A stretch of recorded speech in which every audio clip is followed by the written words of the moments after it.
إن الحمد لله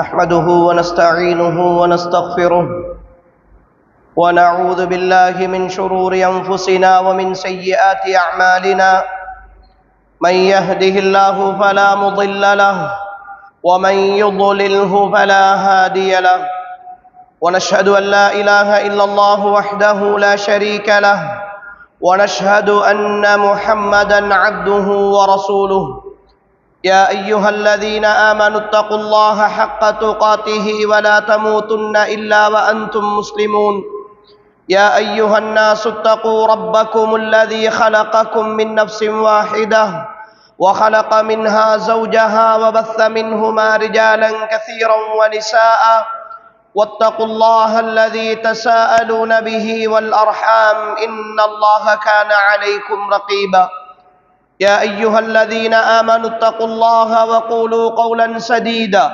يصلح لكم أعمالكم ويغفر لكم ذنوبكم ومن يطع الله ورسوله فقد فاز فوزا عظيما فإن أصدق الحديث كتاب الله وخير الهدي هدي محمد صلى الله عليه وسلم وشر الأمور محدثاتها فإن كل محدثة بدعة وكل بدعة ضلالة وكل ضلالة في النار أما بعد فقد قال الله تبارك وتعالى في القرآن الكريم بعد أعوذ بالله من الشيطان الرجيم وأن هذا صراطي مستقيما فاتبعوه ولا تتبعوا السبل فتفرق بكم عن سبيله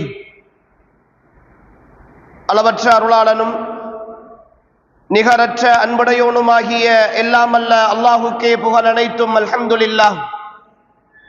ஸலவாத்தும் சலாமும் சாந்தியும் சமாதானமும் சத்திய மார்க்கம் இஸ்லாத்தை ஏந்தி வந்த உத்தம தூதர் ஸல்லல்லாஹு அலைஹி வஸல்லம் அவர்கள் மீதும் அவர்கள் சொன்ன சொல்லினை நடந்த வழியினை அணுவணுவாக பின்பற்றி வாழ்ந்த அன்னாரின் தோழர்கள் குடும்பத்தார்கள் தொடர்ந்தவர்கள் துயர்ந்தவர்கள் நல்லவர்கள் நம்மவர்கள் அனைவர்கள் மீதும் என்றென்றும் உண்டாகட்டும் என்று அல்லாஹுவை வேண்டியவனாக அல்லாஹுடைய மாளிகையில் அவன் அழைப்பை ஏற்று வருகை தந்திருக்கிற ஏக வல்லவனாகிய அல்லாஹுவின் நல்லடியார்களே, அருமை சகோதரர்களே, ரப்புல் ஆலமீனாகிய அல்லாஹ் எந்த விடயங்களை எல்லாம் எங்களுடைய வாழ்க்கையில் எடுத்து நடக்குமாறு கட்டளையிட்டிருக்கிறானோ அந்த விடயங்களை எடுத்து நடப்பதிலும் எந்த விடயங்களை எல்லாம் தவிர்ந்து வாழுமாறு எங்களை எச்சரித்திருக்கிறானோ அந்த விடயங்களை தவிர்ந்து வாழ்வதிலும் உண்மைக்குண்மையாக அல்லாஹுவை பயந்து கொள்ளுமாறு ஆரம்பமாக என்னையும் அடுத்ததாக உங்களையும் உபதேசித்துக் கொள்கிறேன்.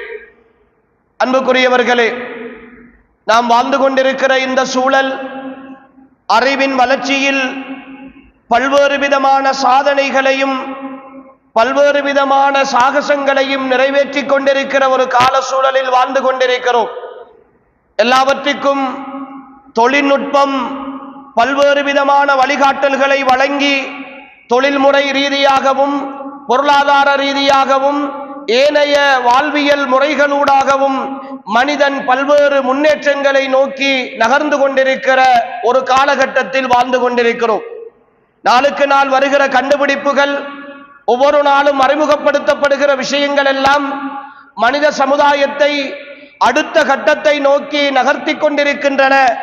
எதிர்வரும் காலங்களில் மனிதர்களுக்கென்று செயற்படுவதற்கு இயந்திரங்கள் முழுமையாக பயன்படுத்தப்படும், அறிவியல் முழுமையாக தன்னுடைய ஆட்சியை இந்த உலகத்தில் செய்யும் என்று சொல்லி ஆருடம் சொல்லப்படுகிற, எதிர்வு கூறப்படுகிற ஒரு கால சூழலில் தான் அன்புக்குரிய சகோதரர்களே நானும் நீங்களும் வாழ்ந்து கொண்டிருக்கிறோம். அறிவியலின் வளர்ச்சியை பார்த்து தினம் தினம் ஆச்சரியப்பட்டு கொண்டிருக்கிறோம். ஒவ்வொரு நாளும் வருகிற புதிய புதிய கண்டுபிடிப்புகள், தகவல்கள் எல்லாம் கடந்த 10 வருடங்களுக்கு முன்னால் அல்லது ஒரு 20 வருடங்களுக்கு முன்னால் இருந்தவர்கள் நினைத்து கூட பார்க்க முடியாத பல்வேறு மாற்றங்கள் உலகியலிலே நடைபெற்று கொண்டிருக்கின்றன. ஆனால் அதே சூழலில் தான் இன்னும் ஒரு பக்கம் மிக மோசமான பண்பாட்டு வீழ்ச்சியும் மிக மோசமான சீர்கேடுகளும் நிறைந்து காணப்படுகிற ஒரு சூழலில் வாழ்ந்து கொண்டிருக்கிறோம். சமூக வலைத்தளங்களையும் பத்திரிகைகளையும் வானொலிகளையும் தொலைக்காட்சிகளையும் செய்திகளுக்காக திறக்கிற பொழுது அங்கு கிடைக்கிற செய்திகளில் பெரும்பாலானவை ஒன்று கொலையாக இருக்கிறது, இன்னும் ஒன்று கொள்ளையாக இருக்கிறது, இன்னும் ஒன்று கற்பழிப்பாக இருக்கிறது, இன்னும் ஒன்று விபத்துக்களாக இருக்கிறது, இன்னும் ஒரு பக்கம் துப்பாக்கி சூடுகளாக இருக்கின்றன. இப்படி சமூக சீர்கேடுகளின் ஒட்டுமொத்த வடிவங்களாக செய்திகளும் வந்து கொண்டிருக்கிற ஒரு சூழலில் தான் அன்புக்குரிய சகோதரர்களே, எங்களுடைய வாழ்க்கையை எப்படி சமநிலைப்படுத்துவது என்று தெரியாத ஒரு காலகட்டத்தில் மிக பெரும் ஒரு உளப்போராட்டத்தோடு ஈமானிய சமுதாயம் குறிப்பாக வாழ்ந்து கொண்டிருக்கிற சூழலை பார்க்கிறோம். வீட்டிலே ஒழுக்கமாக வளருகிற ஒரு பிள்ளை வெளியிலே போய் வந்தால் அந்த ஒழுக்கத்தை தொலைத்து விட்டு வருகிற சூழல். பொருளாதார சம்பாத்தியங்கள் எல்லாம் எப்படியாவது வாழ வேண்டும் என்பதை மட்டும் இலக்காக கொண்ட சம்பாத்தியங்கள். குடும்பத்திலே இருக்கிற ஒழுக்கமாக பண்பாடாக வளர்த்த ஒரு பெண் பிள்ளை கூட, வீட்டுக்குள்ளே கண்ணும் கருத்துமாக பார்த்து வளர்த்த ஒரு பிள்ளை எந்த இடத்தில் சருகிறாள் என்று தெரியாத அளவுக்கு வருகிற செய்தியை பார்க்கிற பொழுது, அவனுடைய நடத்தைகளை பார்க்கிற பொழுது பெற்றோர்கள் கவலையோடு உட்கார்ந்திருக்கிற ஒரு சூழலில் தான் அன்புக்குரிய சகோதரர்களே நாம் எல்லோரும் வாழ்ந்து கொண்டிருக்கிறோம். இந்த இரண்டுக்கும் இடையிலான போட்டி, ஒரு பக்கம் அறிவியலின் வளர்ச்சி, இன்னும் ஒரு பக்கம் பண்பாட்டின் வீழ்ச்சி. இந்த இரண்டுக்கும் மத்தியிலான சூழலில் இதை எப்படி சமப்படுத்துவது, இதை எப்படி கொண்டு போய் சேர்ப்பது? அறிவியலையும் அனுபவிக்க வேண்டும், அறிவியலோடு இருக்கிற முன்னேற்றங்களையும் அனுபவிக்க வேண்டும், பிள்ளைகளை கல்வியின்பால் இட்டு செல்ல வேண்டும், அவர்களை படிப்பிக்க வேண்டும், நல்ல சமூக அந்தஸ்துள்ளவர்களாக மாற்ற வேண்டும் என்கிற ஒரு சிந்தனை ஒரு பக்கம், அந்த சமூக சிந்தனையோடு சேர்த்து நல்ல ஒழுக்கம் உள்ளவர்களாக பண்பாடுள்ளவர்களாக மாற்ற வேண்டும் என்கிற இன்னும் ஒரு போராட்டம் இன்னும் ஒரு பக்கம். அன்புக்குரிய சகோதரர்களே, இந்த இரண்டு போராட்டங்களுக்கு மத்தியில் தான் ஒவ்வொரு தந்தையும் ஒவ்வொரு தாயும் இன்று வாழ்ந்து கொண்டிருக்கிறார்கள். இந்த சிந்தனை இது முஸ்லிம்களுக்கு மாத்திரமானதாக மட்டுமல்ல, முழு மனித சமுதாயமும், எல்லா மதத்தை சேர்ந்தவர்களும், எல்லா சிந்தனை பிரிவுகளை சேர்ந்தவர்களும், நேர்மையாக சிந்திக்கக்கூடியவர்கள், தெளிவாக இருக்கக்கூடியவர்கள், பிடிவாதமற்றவர்கள், தெளிவாக யோசிக்கிற ஒரு விஷயமாக இது மாறி போயிருக்கிறது. உலகம் இன்று மிக பெரும் சவால்களை எதிர்நோக்கி கொண்டிருக்கிற ஒரு சூழலில் தான் அன்புக்குரிய சகோதரர்களே, ஈமானியர்களாகிய நாம் இந்த விஷயத்தில் எப்படி நடந்து கொள்ள வேண்டும் என்கிற ஒரு சில அடிப்படைகளை யோசிக்க வேண்டிய, பேச வேண்டிய காலத்தின் கட்டாயத்தில் இருந்து கொண்டிருக்கிறோம். அன்புக்குரியவர்களே, அறிவியலின் வளர்ச்சியோடு சேர்த்து வளர்ந்து வருகிற இந்த சமூக சீர்கேடுகளை ஈமானிய உணர்வில் 4 அடிப்படைகளாக நாம் பிரித்து நோக்கலாம். முதலாவதாக அல் இன்ஹிராஃபுல் அக்லாக்கி, பண்பாட்டு ரீதியான வீழ்ச்சி. பண்பாட்டு ரீதியான வீழ்ச்சி எங்களுடைய பிள்ளைகளிடத்திலும், எங்களுடைய சமுதாயத்தின் ஒவ்வொருவரிடத்திலும், இது பிள்ளைகளுக்குரியது மட்டுமல்ல, பேசிக்கொண்டிருக்கிற என்னிடத்திலும் கேட்டுக்கொண்டிருக்கிற உங்களிடத்திலும் பண்பாடு, ஒழுக்கம், கலாச்சாரம் எல்லாமே வீழ்ச்சி அடைந்திருக்கிற சூழலில் தான் நாம் வாழ்ந்து கொண்டிருக்கிறோம். யாரோடு எப்படி பேச வேண்டும் என்று தெரியாது, யாரோடு எப்படி பழக வேண்டும் என்று தெரியாது, யாரை எப்படி மதிக்க வேண்டும் என்று தெரியாது. காசு இருப்பவன் ஒரு பக்கம் மதிக்கப்படுகிறான், ஏழை ஒரு பக்கம் மிதிக்கப்படுகிறான். ஒவ்வொரு சாராரும் அவரவருடைய வசதிக்கு ஏற்ப அவரவர்களுக்கு விருப்பமானவர்களை உயர்த்தி கொண்டு போகிறார்கள். என்ன அநியாயம் செய்தாலும் அரசியல்வாதி சமூகத்தின் தலைவனாக மதிக்கப்படுகிறான். எவ்வளவுதான் சேவைகள் செய்தாலும் ஒரு நல்ல மனிதன் அவனுடைய சின்ன தவறுக்காக விமர்சிக்கப்பட்டு கேவலப்படுத்தப்படுகிறான். இப்படி பண்பாட்டு ரீதியான வீழ்ச்சிகள் ஒரு பக்கம் நிறைந்து காணப்படுகிற அதே நேரம் இன்னும் ஒரு பக்கம் சிந்தனா ரீதியான வீழ்ச்சி, சிந்தனா ரீதியான சீர்கேடு. ஈமானிய சமுதாயத்தின் மத்தியில், குறிப்பாக அல்லாஹ்வையும் அல்லாஹ்வுடைய தூதரையும் ஏற்றுக்கொண்ட இந்த சமுதாயத்தின் மத்தியில் சிந்தனை ரீதியான விஷயங்களில் தெளிவற்ற தன்மை காணப்படுவதை பார்க்கிறோம். மேற்குலகினுடைய சிந்தனைகளை அப்படியே உள்வாங்கிக் கொண்டு அதுதான் கலாச்சாரம், அதுதான் பண்பாடு என்ற சிந்தனையில் இன்றைய வாலிபர்கள் தங்களுடைய ஒட்டுமொத்த சிந்தனையையும் மூளையையும் அடகு வைத்துவிட்டு அல்லாஹுக்கு மாற்றமான எல்லா காரியங்களிலும் பகிரங்கமாக ஈடுபடுகிற அவர்கள் எந்த ஒரு கரிசனையும் இல்லாமல், எந்த ஒரு கவனமும் இல்லாமல் இந்த சிந்தனைகளில் இருந்து புரண்டு போவதை நாகரிகமாக கருதுகிற ஒரு சமுதாயத்தை இன்றைய காலகட்டத்தில் கண்ணூடாக கண்டு கொண்டிருக்கிறோம். இது இந்த சமுதாயம் சந்தித்திருக்கிற இரண்டாவது பண்பாட்டு வீழ்ச்சி என்று நாம் அறிமுகப்படுத்தலாம். மூன்றாவதாக அன்புக்குரிய சகோதரர்களே, நடைமுறை ரீதியான வீழ்ச்சி. எங்களுடைய நடைமுறை ரீதியான விஷயங்களில் வீழ்ச்சி. ஒரு பக்கம் அறிவு வளர்ந்து கொண்டிருக்கிறது, நல்ல விஷயங்களை மனிதர்கள் தெரிந்திருக்கிறார்கள், நிறைய தகவல்களை படித்திருக்கிறார்கள். ஆனால் அதே சமுதாயத்தின் மத்தியில் தான் போதைப் பொருள் பாவனை உச்சகட்டத்தில் இருக்கிறது, தவிர்க்க முடியாத நிலையில் இருக்கிறது. அது முஸ்லிம் சமுதாயத்திற்கு மட்டும் சொந்தமானதாக இல்லாமல் எந்த உலகம் இன்று அறிவியலை பற்றி பேசிக் கொண்டிருக்கிறதோ, ஆய்வுகள் நடத்தி கொண்டிருக்கிறதோ, செவ்வாய் கிரகத்தில் வாழ வேண்டும் என்று முயற்சி செய்து கொண்டிருக்கிறதோ, அந்த உலகம்தான் இன்று இந்த போதைப் பொருளுக்கு அடிமையாகிய ஒரு சமுதாயத்தை எப்படி விடுவிப்பது என்கிற முயற்சியிலும் ஆய்வுகளிலும் ஈடுபட்டுக் கொண்டிருக்கிறது. இப்படி ஒரு பக்கம் நடைமுறை ரீதியான வீழ்ச்சி சமுதாயத்தை நோக்கி அதல பாதாளத்தில் சமுதாயத்தை தள்ளிக் கொண்டிருக்கிறது. இன்னும் ஒரு பக்கம் பொருளாதார சீர்கேடுகள், அமானித மோசடி, அநியாயம், அடுத்தவர்களுடைய பொருளாதாரத்தை கொள்ளையடித்தல், அடுத்தவர்களுடைய சொத்துக்களை வேண்டுமென்றே கவருதல், எதை எப்படி வந்தாலும் சரி நான் பணக்காரனாக இருக்க வேண்டும், வசதிக்காரனாக இருக்க வேண்டும் என்கிற சிந்தனை, பக்கத்து வீட்டுக்காரனுடைய காணியை பிடித்துவிட்டு அரசாங்க காணிக்கு கள்ள உறுதி முடித்துவிட்டு அதற்காக வழக்கு பேசி தன்னுடைய பொருளாதாரத்தை செலவழித்து அதை கொள்ளையடித்துக் கொள்ள வேண்டும் என்பதற்கான முயற்சி என்றெல்லாம் தொடர்ந்து போய்கொண்டிருக்கிற பொருளாதார ரீதியான சம்பாத்திய ரீதியான மிக மோசமான சீர்கேடுகளோடுதான் அன்புக்குரிய சகோதரர்களே இன்றைய கால சூழலில் வாழ்ந்து கொண்டிருக்கிறோம். இந்த 4 வகையான சமூக சீர்கேடுகளையும் ஈமானிய சமுதாயமும் குறிப்பாக உள்வாங்கிக் கொண்டிருப்பதை பார்க்கிறோம். பண்பாட்டு ரீதியான சமூக சீர்கேடுகளை பொறுத்தவரை அன்புக்குரியவர்களே, விபச்சாரம், அந்நிய ஆண்களோடு பெண்களோடுடான தொடர்புகள் எல்லையற்று போயிருக்கின்றன.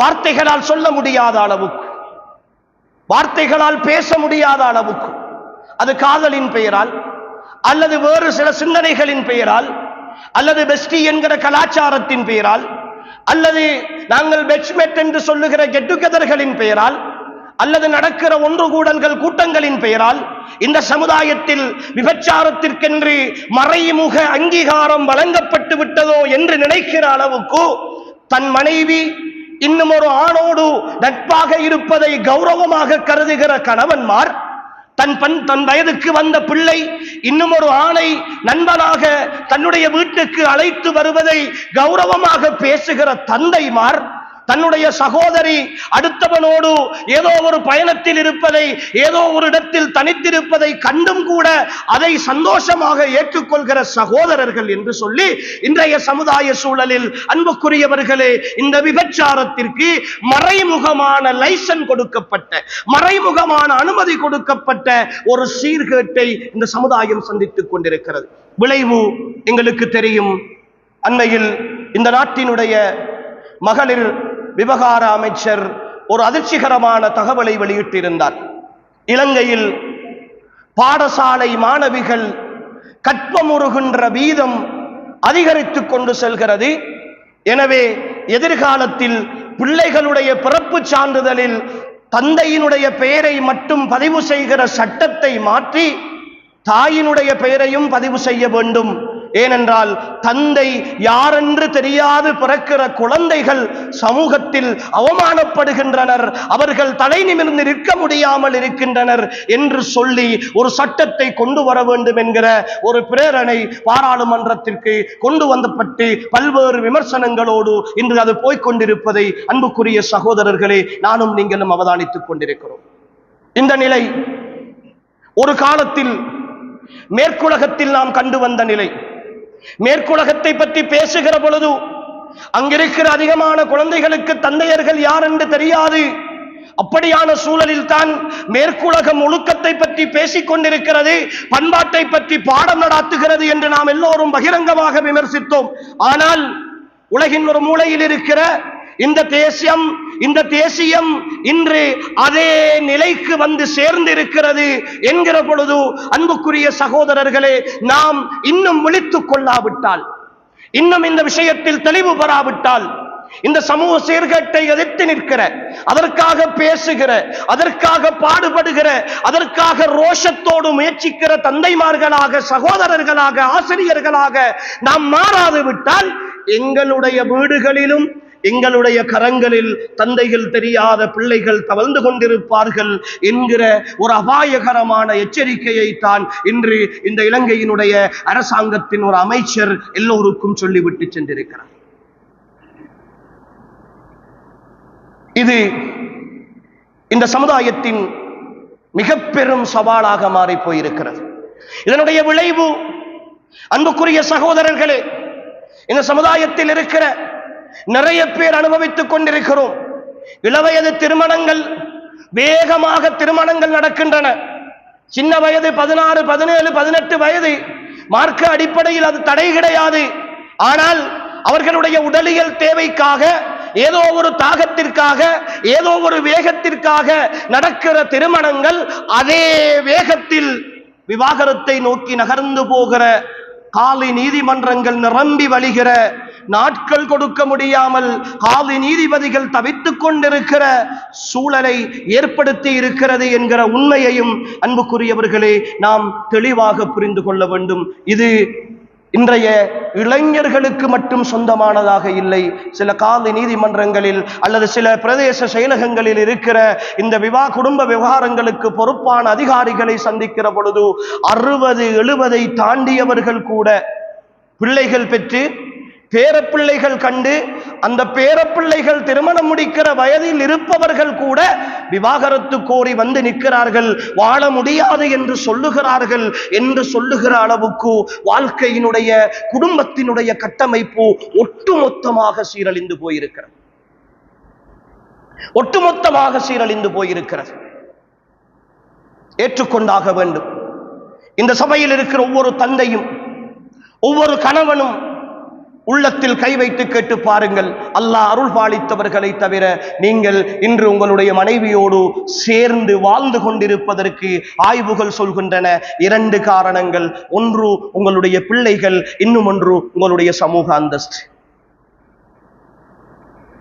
நான் பிரிந்து போனால் பிள்ளைகள் தவித்து விடுவார்கள், அனாதைகளாகி விடுவார்கள், கவனிப்பாரற்றவர்களாகி விடுவார்கள், அவர்களுக்கென்று யாரும் இருக்க மாட்டார்கள் என்கிற ஒரு வகையான பயம் நிறைய குடும்பங்களை இன்று இணைத்து வைத்திருக்கிறது. இன்னும் ஒரு பயம், நான் பிரிந்து விட்டால் இவ்வளவு காலமும் சமூகத்திலே, குடும்பத்திலே அந்தஸ்தோடு நல்ல இரக்கமாக பாசமாக வாழுகிற ஒரு குடும்பம் என்று காட்டிக்கொண்டு நடித்துக் கொண்டிருந்தேன், ஆனால் இப்பொழுது பிரிந்தால் அதெல்லாம் பொய்யாகிவிடும் என்று சொல்லுகிற ஒரு வகையான சமூக தயக்கமும் பயமும் தான் அன்புக்குரிய சகோதரர்களே நிறைய குடும்பங்களை இன்று ஒன்று சேர்த்து வைத்திருக்கின்றன.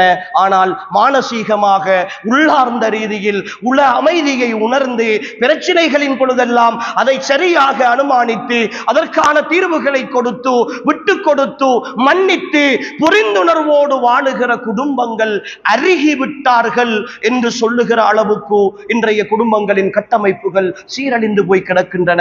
காரணம், காண்பதையெல்லாம் சந்தோஷமாக பார்க்கிறோம். வீட்டிலே இருப்பதை தவிர மற்றெல்லாம் காட்பதற்கு கண்குளிர்ச்சியாக தெரிகிறது. இன்றைய சினிமாக்களும் நாடகங்களும் சீரியல்களும் சமூக வலைத்தளங்களில் வருகிற ஷார்ட்ஸுகளும் ரீல்ஸுகளும் எங்களுக்கு குடும்ப வாழ்க்கையை ஒரு வகையான நகைச்சுவையாக, ஒரு வகையான ஜோக்காக, ஏதோ ஒன்றின் மீதான அடிமைத்துவமாக காட்டியதனுடைய விளைவு குடும்ப வாழ்க்கை பற்றிய சரியான சிந்தனை இல்லாத ஒரு வகையான சீர்கேட்டை இந்த சமுதாயத்தில் விளைத்துக் கொண்டிருக்கிறோம். இது ஒரு பக்கம் அன்புக்குரியவர்களே. இன்னும் ஒரு பக்கம், நடைமுறை ரீதியான விஷயங்களில் என் வாலிபர்கள் பயன்படுத்துகிற போதைப் பொருட்களோடு சம்பந்தப்பட்ட பிரச்சனைகள் இன்று மிக அதிகமாக இந்த சமுதாயத்தில் பேசப்பட்டுக் கொண்டிருக்கின்றன. ஒவ்வொரு வீடுகளையும் நோக்கி போதைப் பொருளின் எச்சரிக்கைகள் விடுக்கப்பட்டுக் கொண்டிருக்கின்றன. முன்பொரு காலம் ஒருவர் போதையை பயன்படுத்தினால் இப்படி பயன்படுத்துகிறான், அவனை பற்றிய அடையாளங்கள், நடைமுறையின் மாற்றங்கள். ஆனால் மகன் வெளியிலே போவது போன்று போகிறான், வருவது போன்று வருகிறான், எந்த மாற்றத்தையும் வெளிப்படையாக காண முடியவில்லை.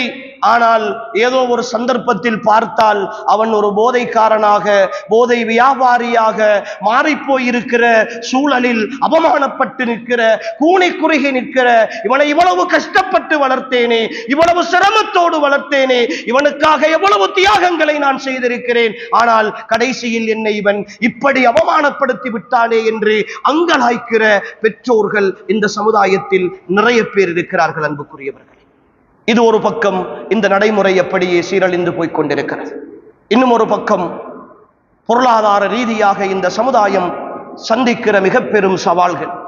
இங்கிருக்கிற ஒவ்வொரு சகோதரனும் இது அல்லாஹுடைய மாளிகையில் இருக்கிறீர்கள், அல்லாஹுடைய மாளிகையில் இருக்கிறீர்கள், அல்லாஹ் விரும்புகிற நேரத்தில் இருக்கிறீர்கள், அல்லாஹுடைய நேரடி கண்காணிப்பில் இருக்கிறீர்கள். இங்கிருக்கிற ஒவ்வொரு சகோதரனையும் விழித்து நான் கேட்கிறேன், நீங்கள் உங்களுடைய மனைவிக்கும் பிள்ளைகளுக்கும் நீங்கள் சம்பாதித்து கொடுக்கிற சம்பாத்தியம், உங்களுடைய வருமானம், உங்களுடைய நீங்கள் தேடி போட்டிருக்கிற சொத்துக்கள், கட்டியிருக்கிற வீடுகள், வாங்கி இருக்கிற வாகனங்கள் எல்லாமே ஹலாலாக சம்பாதித்தவைகளில் மட்டும்தான் நீங்கள் செய்திருக்கிறீர்களா? வட்டியோடு எனக்கு எந்த சம்பந்தமும் கிடையாது. என் வாகனங்களில் லீசிங்கிலே இருந்து நான் எடுத்தது கிடையாது. என் வீடு நான் ஓடி எடுத்தது கிடையாது, லோன் எடுத்தது கிடையாது. நான் வயல் செய்திருக்கிறேன் அல்லது தோட்டம் செய்திருக்கிறேன். நான் வட்டிக்கு கடன் எடுக்கவில்லை, நான் அடுத்தவனை ஏமாற்றவில்லை, அடுத்தவனுக்கு அநியாயம் செய்யவில்லை. அன்புக்குரிய சகோதரர்களே, அடுத்தவர்களுடைய காணியை கொள்ளையடித்தல் ஃபேஷனாக மாறி போயிருக்கிற காலம், அடுத்தவர்களுடைய சொத்துக்களை அபகரித்தல் கௌரவமாக மாறி போயிருக்கிற காலம். அமானிதங்கள் ஒப்படைக்கப்பட்டால் அந்த அமானிதங்களுக்கு எதிராக பேசுகிறவர்கள் குற்றவாளிகளாக பார்க்கப்படுகிற காலம். அண்மையில் இலங்கை அரசாங்கத்தினால் ஒரு சட்டம் கொண்டு வரப்பட்டது. செக் பிசினஸ் பண்ணுபவர்கள், செக் கொடுப்பவர்கள், அவர்களுடைய அக்கவுண்டில் இல்லாத ஒரு தொகையை எழுதி செக் கொடுத்தால், காசோலைகள் கொடுத்தால், அப்படி இல்லை என்று அவர்களுடைய செக் ரிட்டர்ன் ஆகிற பொழுது, பவுன்ஸ் ஆகிற பொழுது, அந்த பெறுமதியை அவர்கள் செலுத்துவதோடு 2 ஆண்டுகள் வரைக்குமான காலம் சிறை தண்டனை அனுபவிக்க வேண்டும் என்கிற ஒரு சட்டத்தை அரசாங்கம் கொண்டு வந்திருக்கிறது என்ற செய்தி சமூக வலைத்தளங்களில் பரவிய பொழுது, அதற்கு கீழே போய் கொமெண்ட் பண்ணி இருப்பவர்கள், கருத்து சொல்லி இருப்பவர்களுடைய கருத்துக்களை வாசிக்கிற பொழுதுதான் தெரிகிறது, இன்றைய நிறைய பேருடைய பிசினஸ் இப்படி ஒரு ஏமாற்றத்தோடு தான் போய்கொண்டிருக்கிறது. அதிலே ஏமாந்த ஒரு சாரார் தவித்துக் கொண்டிருக்கிறார்கள், ஏமாற்றிய ஒரு சாரார் என்று அங்கலாய்த்துக் கொண்டிருக்கிறார்கள். அன்புக்குரிய சகோதரர்களே, இந்த பொருளாதார சம்பாத்தியம், இந்த வளங்களோடு இருக்கிற இந்த சமூக சீர்கேட்டை பகிரங்கமாக செய்து கொண்டிருக்கிற நான் எப்படி இந்த சமுதாயத்தின் ஒழுக்கத்தை பற்றி பேச முடியும் என்கிற ஒரு கேள்வியை நாம் ஒவ்வொருவரும் கேட்டு பார்க்க வேண்டும். என் வீட்டில் பக்கத்து வீட்டுக்காரன் அவனுடைய காணியை அடைக்கவில்லை என்றால், நான் மதில் கட்டுகிற பொழுது அவனுடைய வளவையும் சேர்த்து காணியையும் சேர்த்து 1 அடி 2 அடி எடுத்து கட்டிவிட்டு அவன் வந்து கேட்டால் நான் அதிகாரம் பேசுகிறேன், முடியுமானதை நீ பார்த்துக்கொள் என்று சொல்லுகிறேன், சட்டத்தோடு பேசுவோம் என்று சொல்லுகிறேன். ஆனால் என்னிடத்தில் வசதி இருக்கிறது, அவனிடத்தில் வசதி இல்லை. எனவே வழக்கு எனக்கு சார்பாக முடிவடைகிறது. அவனுடைய காணியை நான் சேர்த்து எடுத்துக் கொள்கிறேன். இந்த காணியில் வாழ்ந்து கொண்டுதான் நான் பள்ளியின் நிர்வாகியாக இருக்கிறேன். இந்த காணியில் வாழ்ந்து கொண்டுதான் இந்த சமுதாயத்தினுடைய சீர்திருத்தத்தை பற்றி நான் பேசுகிறேன். அந்த இடத்தில் குடியிருந்து கொண்டுதான் நான் இந்த உலகத்தின் மாற்றங்களை பற்றி யோசித்துக் கொண்டிருக்கிறேன். என்ன நியாயம் இருக்கிறது என்னிடத்தில்? அன்புக்குரிய சகோதரர்கள், என்ன நியாயம் இருக்கிறது? நான் ஒரு ஆசிரியர், நான் ஒரு அரச உத்தியோகத்தர். எனக்குரிய நேரம், எனக்குரிய அந்த நேரத்தின் வேலை செய்வதற்குரிய சம்பளத்தை ஒவ்வொரு மாசமும் அரசாங்கம் தந்து கொண்டிருக்கிறது. அந்த ஒப்பந்தத்தின் அடிப்படையில் தான் அந்த வேலைக்கு போகிறேன். ஆனால் நான் பாடசாலையில் போய் சைன் வைத்து விட்டு அல்லது பிங்கர் வைத்து விட்டு நான் வெளியிலே வந்து விடுகிறேன். என்னுடைய வீட்டு வேலைகள், என்னுடைய குடும்ப வேலைகள், என்னுடைய கடை வேலைகள், என்னுடைய ஏனைய தொழில்கள் எல்லாவற்றையும் பார்த்து முடித்துவிட்டு ஏதோ ஒரு பார்ட் டைமாக, ஏதோ ஒரு பகுதி நேரமாக அரச வேலையையும் நான் பார்த்து கொண்டிருக்கிறேன். ஆனால் மாதம் முடிய எனக்கு முழுமையான சம்பளம் வருகிறது. முழுமையான சம்பளத்தை நான் எடுத்து என்னுடைய குடும்பத்தை கவனிக்கிறேன், செலவழிக்கிறேன். கேட்டால் நான் அரச உத்தியோகத்தன், எனக்கு பென்ஷன் வர வேண்டும், எனக்கு காசு வர வேண்டும் என்று சொல்கிறேன். இந்த நிலையில் இருந்து கொண்டு நான் எப்படி மாணவர்களிடத்தில் ஒழுக்கத்தை எதிர்பார்த்து பேச முடியும்?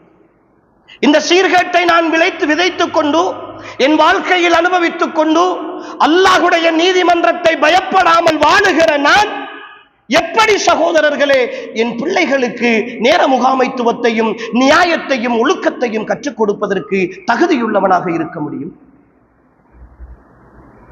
என் ஒவ்வொரு விஷயத்திலும் நான் விடுகிற தவறு, என் சமுதாய சீர்கேடுகளை பற்றி பேசுவதற்கு அருகதையற்றவனாக என்னை மாற்றிக் கொண்டிருக்கிற பொழுது நான் எப்படி இந்த சமுதாயத்தின் சீர்கேடுகளை இந்த உலகத்தில் இருந்து அகற்றி விடுகிற நல்லவனாக மாற முடியும் என்பதை இங்கிருக்கிற ஒவ்வொரு சகோதரனும் யோசிக்க வேண்டும். இன்று இருக்கிற சூழல் என்ன தெரியுமா சகோதரர்களே? பெரும்பாலானவர்கள் சில நேரம் மிம்பர்களில் இன்று பேசுகின்ற எங்களை போன்றவர்களும் தெரிதான், நாங்களும் மனிதர்கள் தான், எல்லோரும் தன்னை மறந்த ஒரு வாழ்க்கை தான் வாழ்ந்து கொண்டிருக்கிறோம். தன்னை மறந்த வாழ்க்கை தான் வாழ்ந்து கொண்டிருக்கிறோம். என்னுடைய பொருளாதாரம் எப்படி இருக்கிறது, என்னுடைய பண்பாடு எப்படி இருக்கிறது, என்னுடைய சிந்தனை எப்படி இருக்கிறது, என் குடும்பம் எப்படி இருக்கிறது, என் பிள்ளைகள் எப்படி இருக்கிறார்கள் என்கிற எந்த கேள்வியும் என்னிடத்தில் கிடையாது. ஆனால் இத்தனை தலைப்புகளிலும் அடுத்தவர்களை பற்றி நியாயமாக பேசுவேன், அடுத்தவர்களை பற்றி அதிகமாக விமர்சிப்பேன். வீதியிலே கடந்து போகிற ஒருவனுடைய வாழ்க்கையின் ஆரம்பம் தொட்டு கடைசி வரைக்குமான எல்லா விஷயங்களையும் விவரமாக தேடி துல்லியமாக புள்ளி விவரங்களோடு அறிந்து வைத்திருக்கிறேன்.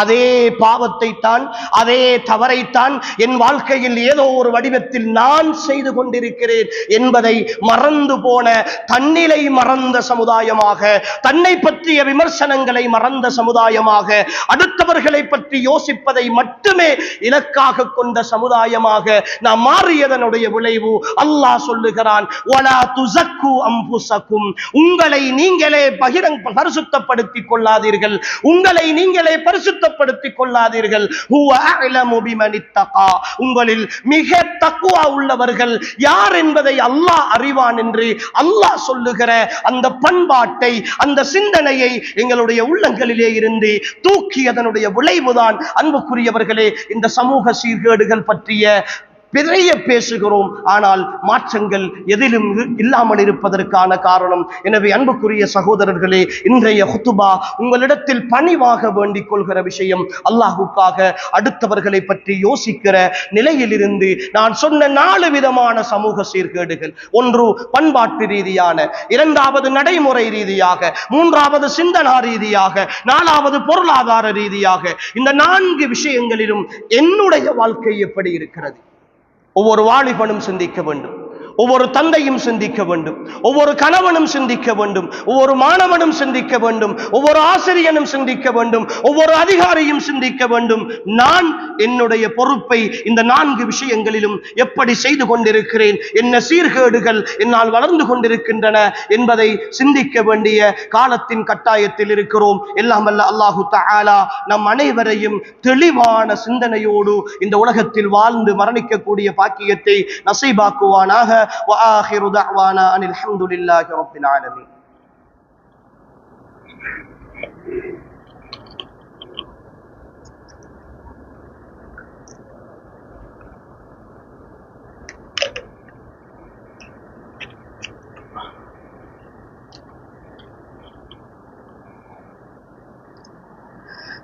الحمد لله وحده والصلاة والسلام على من لا نبي بعده وعلى آله وأصحابه الذين اصطفاه أما بعد. அன்புக்குரியவர்களே, இந்த சமுதாய சீர்கேடுகள் இன்று பரவி இருக்கிற இந்த சூழலில் இருந்து என் சமுதாயத்தை பாதுகாக்க வேண்டுமாக இருந்தால் இஸ்லாம் எங்களுக்கு சொல்லுகிற அழகான வழிமுறைகளை நாம் பின்பற்றுவதனூடாக மட்டும்தான் அன்புக்குரியவர்களே இந்த சிந்தனையில் இருந்து, இந்த பிரச்சனைகளில் இருந்து நாம் விடுதலை பெற முடியும். நாம் முதலாவதாக நம்ப வேண்டும், இன்றிருக்கிற கால சூழலில் நாம் இஸ்லாமிய மார்க்கத்தை காலாவதியான ஒரு மார்க்கமாக, காலத்துக்கு பொருத்தமற்ற ஒரு மார்க்கமாக பார்த்து பழகி இருக்கிறோம். எதை சொன்னாலும் ஒரு நாகரிக சூழலோடு ஒப்பிட்டு பார்த்து இஸ்லாம் சொல்லுகிற விஷயங்களை பொருத்தமற்றதாக பார்க்கிறோம். அன்புக்குரியவர்களே, அல்லாஹுவின் மீது ஆணையாக சொல்லுகிறோம், அல்லாஹுவின் மீது ஆணையாக சொல்லுகிறோம், இந்த உலகம் இது போன்றதல்ல.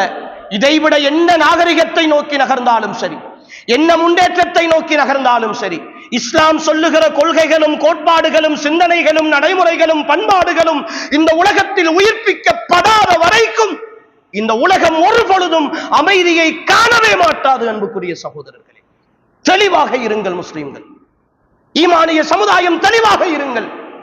பார்க்கிறோம் தானே எத்தனை முன்னேற்றங்கள். ஆனால் இன்னும் ஒரு பக்கம் மிக பெரும் வீழ்ச்சியை நோக்கி இந்த சமுதாயம் போய்கொண்டிருப்பதை பற்றி எல்லோரும் தலையிலே கை வைத்துக் கொண்டு கத்திக் கொண்டிருக்கிறார்களே. என்ன முன்னேற்றத்தை கண்டிருக்கிறோம்? என்னதான் அறிவியல் முன்னேற்றம் என்றாலும் இன்னும் ஒரு பக்கம் நடக்கிற இந்த வீழ்ச்சிகளை நோக்கி உலகம் எப்படி பாதுகாப்பு பெறுவது என்று தேடிக்கொண்டிருக்கிறது. இன்னும் ஒரு பக்கம் ஐரோப்பாவில் இஸ்லாம் வேகமாக வளர்ந்து வரும் மதம், மார்க்கம் என்று சொல்லி ஆய்வுகள் சொல்லிக் கொண்டிருக்கிறதே, எல்லாம் பொய்யா அன்புக்குரிய சகோதரர்களே? அதுதான் சத்தியம். நானும் நீங்களும் புறக்கணித்தாலும், நானும் நீங்களும் காலாவதியானது என்று சொன்னாலும், காலத்திற்கு பொருத்தமற்றது என்று சொன்னாலும், நாகரிகம் தெரியாத மார்க்கம் என்று சொன்னாலும், 1400 ஆண்டுகளுக்கு முன்னால் ஜாகிலிய சமுதாயத்திற்கு அறிமுகப்படுத்தப்பட்ட மார்க்கம் என்று சொன்னாலும், இன்னும் 5000 மரணங்கள் தாண்டி போனாலும் இந்த மார்க்கத்தினுடைய சட்டங்கள் உயிர் வாழுகிற வரைக்கும் தான் இந்த உலகத்தின் அமைதி இருக்கும் என்பதை என் ஈமானிய சகோதரர்கள் முழுமையாக நம்ப வேண்டும். அன்புக்குரியவர்களே, அந்த வட்டத்திற்குள் இருந்து யோசித்தால் மட்டும்தான் இந்த சமூக சீர்கேடுகளில் இருந்து இந்த சமுதாயம் பாதுகாப்பு பெற வேண்டும் முடியும். அல்லாஹ் சொல்லுகிறான்,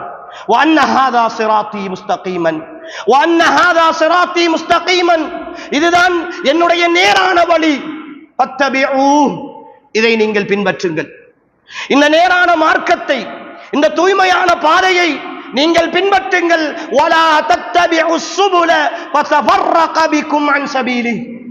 ஏனைய வழிமுறைகளை நீங்கள் பின்பற்றாதீர்கள். அப்படி பின்பற்றினால் நீங்கள் பல குலங்களாக, பல வழிகளாக பிரிந்து போய் விடுவீர்கள் என்று அல்லாஹ் சொல்லுகிறான். நேர்வழியை விட்டும் பிரிந்து போய் விடுவீர்கள் என்று அல்லாஹ் சொல்லுகிறான். இந்த சமுதாயம் சந்திக்கிறதல்ல அன்புக்குரியவர்களே. ஓடி ஓடி புகைத்தல் பயன்படுத்தினோம், போதைப் பொருட்கள் பயன்படுத்தினோம், அதை விற்பனை செய்தோம், அதற்காக வாழ்ந்தோம். அன்புக்குரியவர்களே, உள்ளத்தில் கை வைத்து கேளுங்களேன். இந்த போதைப் பொருள் பாவனையால், இந்த போதைப் பொருள் விற்பனையால், இதனால் வருகிற வருமானங்களால் இந்த உலகத்தில் சந்தோஷமாகவும் நிம்மதியாகவும் யார் வாழ்ந்து கொண்டிருக்கிறார்? யார் சகோதரர்களை வாழ்ந்து கொண்டிருக்கிறார்கள்? வட்டியோடு சம்பந்தப்பட்ட சகோதரர்கள், லீசிங்கோடு சம்பந்தப்பட்ட சகோதரர்கள், செக்கோடு சம்பந்தப்பட்ட சகோதரர்கள், ஓடியோடு சம்பந்தப்பட்ட சகோதரர்கள். அல்லாஹ்வை முன்னிறுத்தி சொல்லுங்கள், நீங்கள் நிம்மதியாக இருக்கிறீர்களா? நீங்கள் நிம்மதியாக தூங்குகிறீர்களா? உங்களுடைய நாட்கள் நிம்மதியாக நகர்கிறதா? சந்தோஷமாக உங்களுடைய குடும்பங்களோடு இருப்பதற்கு உங்களுக்கு நேரம் கிடைக்கிறதா? ஏமாற்றி, மோசடி செய்து, அநியாயம் செய்து, அல்லாஹ் ஹராமாக்கிய விதங்களில் சம்பாதிக்கிற ஒவ்வொரு சகோதரனையும் பார்த்து கேட்கிறேன். இங்க இருக்கிற ஒவ்வொரு வாலிபனையும் பார்த்து கேட்கிறேன். உங்களுடைய சந்தோஷத்திற்காக காதலிக்கிறீர்கள், அந்நிய பெண்களோடு தொடர்பாக இருக்கிறீர்கள். உண்மையை சொல்லுங்கள், உங்களுடைய உள்ளம் அதனால் நிம்மதி அடைகிறதா? உங்களுடைய உள்ளம் சந்தோஷம் அடைகிறதா? சஞ்சலப்படுகிறதா? நான் அடிக்கடி என்னுடைய மாணவர்களை, மாணவிகளை பார்த்து கேட்கிற ஒரு கேள்வி உண்டு. காதல் என்கிற ஒரு விஷயம் வருகிற பொழுது, அந்நிய ஆணும் பெண்ணும் தொடர்பாக இருக்கிற ஒரு விஷயம் வருகிற பொழுது நான் கேட்பதுண்டு, ஏன் காதலிப்பவர்கள் சந்தோஷமாக இருக்க வேண்டும் என்று தானே நினைக்கிறார்கள்? நிம்மதிக்காகத்தானே தான் விரும்பிய ஒரு பெண்ணையோ ஆணையோ சேருகிறார்கள், தேடுகிறார்கள். அப்படி என்றால் காதலில் ஏன் அதிகமான சோக பாடல்களும் சோக கவிதைகளும் வந்திருக்கின்றன? காதலிப்பவர்கள் மூளையில் குந்தி யோசிப்பதும் அழுவதும் அதிகமா, சந்தோஷமாக சிரித்து மகிழ்வது அதிகமா? ஏன்? அன்புக்குரியவர்களே, இந்த மிம்பரில் வைத்து ஒரு தியரியை உங்களுக்கு சொல்லுகிறேன். ஒரு ஆழமாக உள்ளத்தில் பதித்துக் கொள்ளுங்கள். உங்களுடைய வாழ்க்கையின் எல்லா நிலைகளுக்கும், எல்லா கட்டங்களுக்கும் தேவையான ஒரு தியரி. அல்லாஹுவின் மீது ஆணையாக, வல்லாஹி சும்ம வல்லாஹி சும்ம வல்லாஹி, அல்லாஹுவின் மீது ஆணையிட்டு அறுதியிட்டு சொல்லுகிறேன் அன்புக்குரியவர்களே, அல்லாஹும் அல்லாஹுடைய தூதரும் ஹராமாக்கிய, தடுத்த, வேண்டாம் என்று சொன்ன, பாவம் என்று சொன்ன, வரையறை செய்த ஒரு விஷயத்தில் நிம்மதியும் சந்தோஷமும் ராகத்தும் உங்களுடைய வாழ்க்கையில் கிடைக்கும் என்று நீங்கள் நம்பினால் நாம் ஏற்றுக்கொண்டிருக்கிற குர்ஆனும் ஹதீஸும் அல்லாஹ்வும் ரசூலும் பொய்யாக இருக்க வேண்டும் சகோதரர்களே, பொய்யாக இருக்க வேண்டும். நிச்சயமாக அதில் நிம்மதி இருக்க மாட்டாது, சந்தோஷம் இருக்க மாட்டாது சகோதரர்களே. அன்றாடம் கூலி வேலை செய்து ஹலாலாக சம்பாதிக்கிற ஒருவனின் சந்தோஷம் லட்சக்கணக்கில் கோடிக்கணக்கில் வங்கியிலே காசு வைத்து செக் மாத்தி பிசினஸ் செய்கிற ஒருத்தனுக்கு நிச்சயமாக இருக்காது. ஆனால் வெளித்தோற்றத்தில் அவன் காட்டிக்கொள்வான். அந்த வேதனையோடுதான் மறுமையின் நிழலிலும் அவன் அதே கஷ்டத்தோடு ஓடித் திரிவான். அதனால் தான் அல்லாஹ் பாவமான வட்டியோடு சம்பந்தப்பட்டவர்களை மறுமையின் பைத்தியங்கள் என்று வர்ணிக்கிறார். மறுமையின் பைத்தியங்கள் என்று அல்லாஹ் வர்ணிக்கிறான். இந்த உலகத்தில் மட்டுமல்ல, வமன் அஅரத அன் திக்ரி ஃபஇன்ன லஹு மஈஷத்தன் லங்கா வனஹ்ஷுருஹு யௌமல் கியாமத்தி அஅமா قال رب لم حشرتني அஅமா وقد كنت بصيرا. அல்லாஹ் சொல்லுகிறான், அன்புக்குரியவர்களே, யார் எங்களுடைய இந்த மார்க்கத்தை புறக்கணித்து, இந்த கொள்கையை புறக்கணித்து, இந்த மார்க்கத்தின் சட்டதிட்டங்களை புறக்கணித்து இந்த பூமியில் வாழ்கிறார்களோ, ரப்பு சொல்லுகிறான், அவர்களுக்கு நாங்கள் நெருக்கடியான வாழ்க்கை இந்த உலகத்தில் கொடுப்போம்.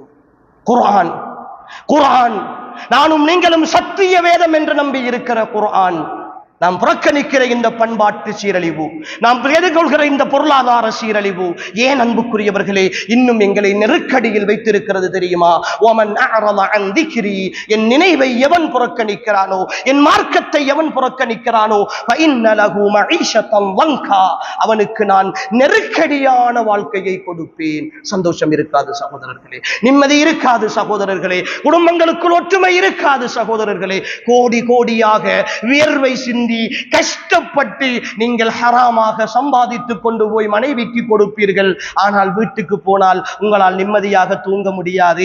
ஏதோ ஒரு பிரச்சனையை மனைவி வைத்திருப்பாள், ஏதோ ஒரு கேள்வியை மனைவி வைத்திருப்பாள், பிள்ளைகளின் பிரச்சனைகள் இருக்கும், மனசு சஞ்சலப்பட்டு கொண்டே இருக்கும் சகோதரர்களே. அல்லாஹ் சொல்லுகிறான், வனஹ்ஷுருஹு யௌமல் கியாமத்தி அஅமா, மறுமையில் அவனை நாங்கள் குருடனாக எழுப்புவோம். قال رب لم حشرتني அஅமா, யா அல்லாஹ் என்னை நீ ஏன் குருடனாக எழுப்பினாய்? வகது குந்து பஸீரா, நான் உலகத்தில் நல்ல பார்வையுள்ளவனாகத்தானே இருந்தேன். மறுமையில் நடக்கிற உரையாடலை அல்லாஹ் சொல்லுகிறான். மறுமையில் மனிதன் அல்லாஹ்வோடு பேசுவான், அல்லாஹ்விடத்தில் கேட்பான். وكذلك اتتك آياتنا فنسيتها وكذلك اليوم تنسى. அல்லாஹ்வுடைய பதில் வரும், இப்படித்தான் உலகத்தில் இருக்கிற பொழுது என்னுடைய வசனங்கள், அத்தாட்சிகள், ஆதாரங்கள் எல்லாம் சொல்லி காண்பிக்கப்பட்ட பொழுது நீ எல்லாவற்றையும் புறக்கணித்தாய், எல்லாவற்றையும் மறந்து வாழ்ந்தாய். இன்றைய நாள் நீ உனக்கு தேவைப்படுகிறது, உனக்கு எல்லா உதவியும் தேவைப்படுகிறது, உனக்கு என்னுடைய எல்லா தேவைகளும் இருக்கின்றன, ஆனால் இன்றைய நாள் நீ மறக்கடிக்கப்பட்டு விட்டாய் என்று ரப்பு சொல்லுகிற அந்த நாள், அன்புக்குரிய ஈமானிய உறவுகளே, அல்லாஹ்வை பயந்து கொள்வோம்.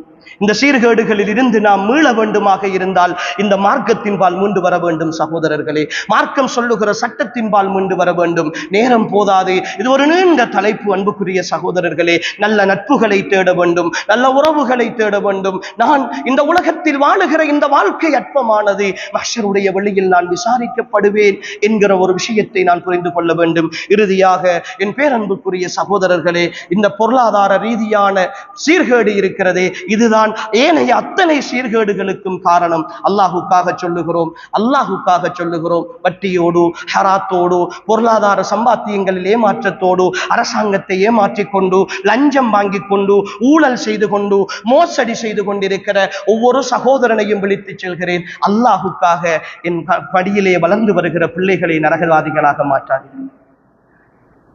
உங்களை நம்பி இருக்கிற இந்த பிஞ்சுகளை நரகவாதிகளாக மாற்றாதீர்கள். நீங்கள் ஹராமாக ஊட்டுகிற உணவு, நீங்கள் ஹராமாக கொடுக்கிற சம்பாத்தியம், சில நேரம் அவர்களுக்கு அது தெரியாமல் இருக்கலாம், ஆனால் அவர்களுடைய பண்பாட்டில் அது தாக்கம் செலுத்தும், அவர்களுடைய நடைமுறையில் அது தாக்கம் செலுத்தும். அதன் மூலமாக அவர்களை அல்லாஹுக்காக கெடுத்து விடாதீர்கள். உங்களுடைய வீட்டிலே இருக்கிற, உங்களை மட்டுமே நம்பி இருக்கிற உங்களுடைய மனைவியை அல்லாஹுக்காக நரகத்திற்கு கொண்டு போய் சேர்க்காதீர்கள். அவளை நீங்கள் கரம் பிடிக்கிற பொழுது அல்லாஹ்விடத்தில் ஒப்பந்தம் செய்து அவளை சோனவாதியாக மாற்றுவதற்காக கரம் பிடித்தவர்கள் நீங்கள். அல்லாஹுக்காக நரகத்திற்கு கொண்டு போகாதீர்கள். அழிந்து விடுவோம் அன்புக்குரியவர்களே, அழிந்து விடுவோம் என் ஈமானிய உறவுகளே. அல்லாஹுக்காக இந்த விஷயம் விஷயங்களில் கொஞ்சம் கவனம் எடுங்கள். இந்த சீர்கேடுகள் நிலைத்து போனால், இந்த சீர்கேடுகள் இப்படியே போனால், நான் சொன்னதை போலதான் எதிர்காலத்தில் என்னுடைய வீட்டிலும் என்னுடைய மகளின் பிள்ளையை, என்னுடைய குடும்பத்தில் ஒருவரின் பிள்ளையை தந்தை தெரியாமல் நானே கையில் வைத்து வளர்க்க வேண்டிய துப்பாக்கிய சூழலுக்கு நான் தள்ளப்பட்டு விடுவேன். அந்த அளவுக்கு உலகம் வேகமாக போய் கொண்டிருக்கிறது. மாறுவோம் அன்புக்குரியவர்களே, மாற்றுவோம். இந்த சமூக சீர்கேடுகளில் இருந்து எம் சமுதாயம் கொஞ்சம் கொஞ்சமாக அல்ல, முழுமையாக மாற வேண்டும். அதற்காக இந்த மார்க்கத்தின் பால் முழுமையாக மீண்டு வர வேண்டும். எல்லாம் வல்ல அல்லாஹு தஆலா நம் அனைவரையும் பொருந்திக் கொள்வானாக. வாழும் காலமெல்லாம் அவனுக்கு கட்டுப்பட்டவர்களாக வாழ்ந்து இந்த பூமியில் இருந்து மரணிக்கின்ற பொழுதும் உண்மையான முஃமின்களாக, முத்தகீன்களாக, சாலிஹீன்களாக, சித்தீகீன்களாக, ஷுஹதாக்களாக வாழ்ந்து மரணிக்கக்கூடிய வாய்ப்பையும் பாக்கியத்தையும் அல்லாஹ் நம் அனைவருக்கும் நசீபாக்குவானாக.